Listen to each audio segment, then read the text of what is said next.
Emma, Fionn and Emily here to talk to us today about what we like to call Help Me Perform and Grow.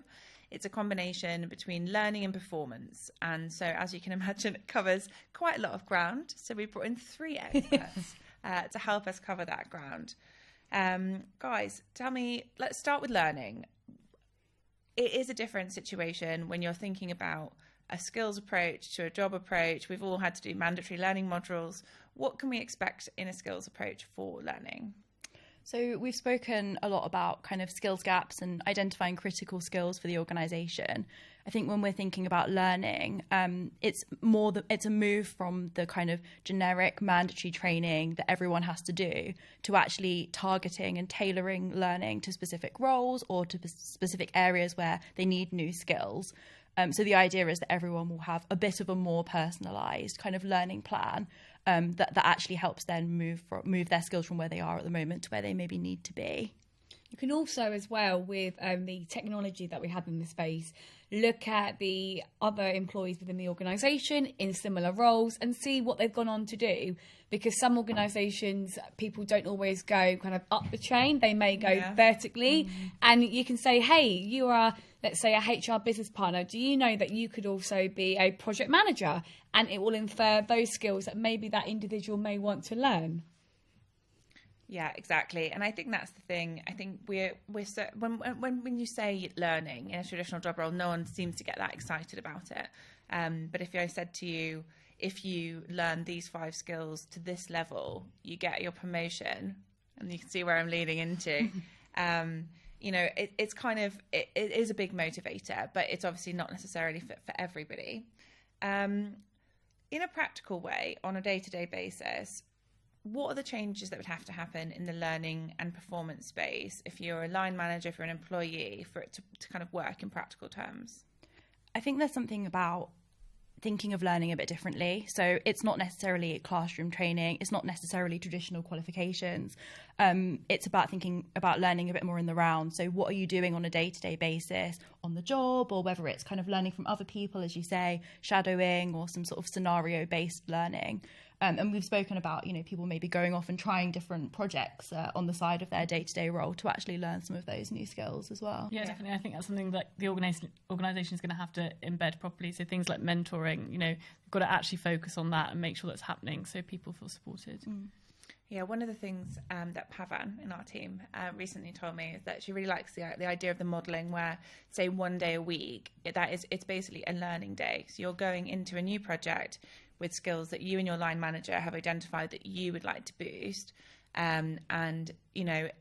Do you get paid more to do that extra work on the side? Do you get, no, you don't. So it's actually just this learning, this experience building, this really like practical thing is built into your daily life. So it's not actually, block out your Friday afternoon just because we're getting to the deadline of when you have to complete your GDPR stuff. It's quite a different I think it's also really good point, Romes, that you've just said about, one day a week potentially for a period of time where you allow the employee to learn that skill. And I think it's important that organisations make that bet and put that investment in, because it's a lot to ask an employee to, as well as your, job 40 hours a week, can you also learn these hot skills for your end of year review? It doesn't therefore create the environment or the culture that you want. You need to really back up your employees and say, look, we're going to invest time and money because we have faith in you and we think that you can really grow in this high demand skill area.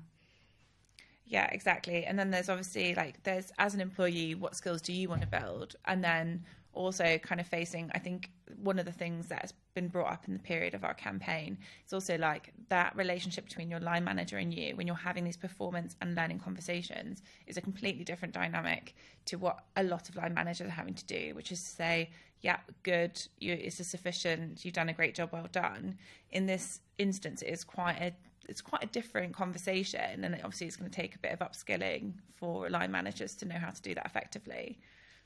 Yeah, and I think it's definitely an investment, as we say, and you really have to think about it, and you have to sit down and allow that time for people to reflect on their skills and actually kind of get that feedback. It's not, in performance conversations, it's not as simple as saying, have you done your task? Okay, great, you're performing well. It's actually thinking a bit more about kind of what are you doing at the moment? Where do you want to develop into? And obviously in an ideal world, your kind of individual like development goals will link in with the business goals as well, but maybe there's a bit of give and take there as well that the line manager and the employee need to have. I think it's probably also about continuous improvement, right? So it's like that conversation is always going. You should always have that open conversation with your line manager. It's not sort of like we have this check-in every 3 or 4 months. It's sort of that continuous improvement and letting your line manager know where you're at. Yeah, exactly. And I think, look, there's a lot of, we're recently actually just about to release a great article about the change implications of shifting to a skills-based organisation. And I think one of the big things, how do you incentivize employees to care about skills if they're not gonna be rewarded in a monetary way? How do you build that recognition culture and that kind of culture of curiosity around continuous learning? Well, it's a big question that we're asked a lot. And, skills are, I want to say skills are new. They're not new, but the urgency around investing in skills is new. So organisations are still learning, okay, how do we incentivise employees through either embedding it into performance and, promotion readiness, but also that intrinsic piece, I suppose, around, the feeling of worth. And organisations are doing different things. So some organisations are doing things like badges. We've seen that quite a lot. So things like badges that recognise this employee has, a gold star equivalent in an industry or in a particular skill, evidence through like 20 hours of working or through an interview with kind of a leader of that area. And that is a badge that they can take with them throughout the organisation, but also remains digital. So it's also on your like CV and your LinkedIn. So it's really that an accreditation for that skill. Exactly. That employees can take on throughout their career and say, I was at X organisation. Been validated. Yeah, it's been validated. And it's quite a nice thing to have. And also you get that recognition amongst your peer group and also people in different functions as well. And badges are also a really good way of employees to say, I'm not just this job. I don't just have the skills relevant for this job. I have a plethora of other skills that I've been recognised for, which they could learn from previous life experiences or previous roles. It's really kind of making the individual well-rounded and being more than their job title. Thank you so much for joining us, guys. That's been loads and loads of fun, and it's given us a little snapshot into what that perform and grow area looks like. If you have any questions, feel free to reach out to these guys directly or find us at Lace Partners.